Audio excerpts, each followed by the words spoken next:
Briefing, brought to you by West Shore Home. Good Tuesday afternoon. I'm Karen Greer. Right now, a renewed push to get state lawmakers to pass a hate crimes legislation. It comes after the deadly shooting of Ahmaud Arbery, an unarmed black man who was killed while jogging in a Glenn County neighborhood by a white father and son who say he looked like a suspect in a series of recent break-ins.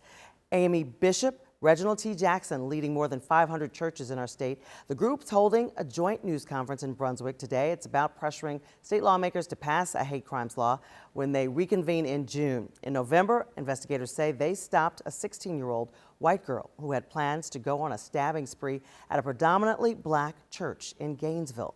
That Arbery case has renewed this push for a hate crimes law.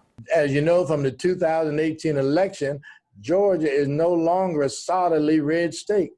And so if we can get our people to respond, we can apply pressure. I believe pressure will change things.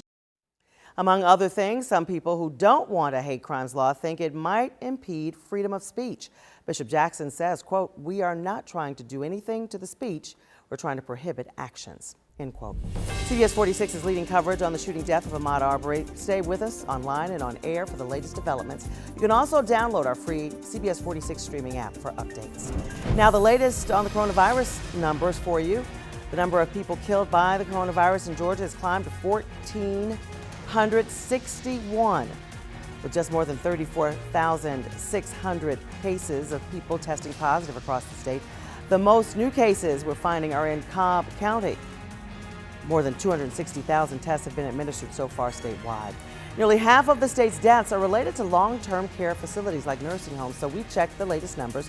There are 711 deaths linked to just over 350 facilities. Among the hardest hit, Westbury Medical Care and Rehab in Butts County and Pruitt Health Palmyra in Dougherty County. Those facilities are each reporting 21 deaths. Right now, the White House is recommending all nursing home residents and staff be tested for the coronavirus within the next 2 weeks. White House officials say they will keep and help any states who need it. Georgians no longer have to show symptoms of coronavirus to get tested for it. Last week, Governor Kemp cleared the way for asymptomatic people to also be tested. 300 people turned out for this testing at the East Point City Annex yesterday. The site offers both the coronavirus test and antibody tests for free for those who are uninsured or anyone with Medicaid or Medicare.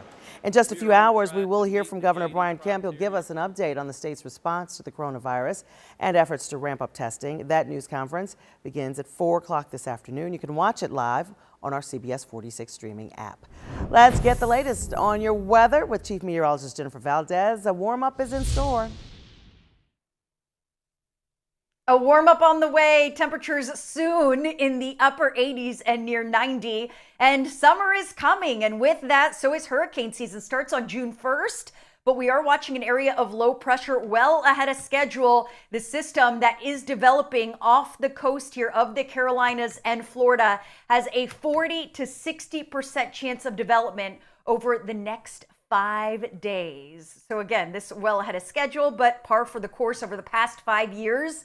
We have had an A-named storm before hurricane season even began, so this is not unusual. For today, we will warm up to the low 70s, partly cloudy skies. Could see a stray shower in the North Georgia mountains, but most of us dry for today, and it's going to heat up. We'll see the upper 80s as we head towards the weekend. Very little to no rain this week, with that rain chance not even moving in till Sunday and Monday, and even then, a 20% chance of rain. This has been your personal flash briefing from CBS 46 News, brought to you by West Shore Home, Atlanta's one-day bath remodeler.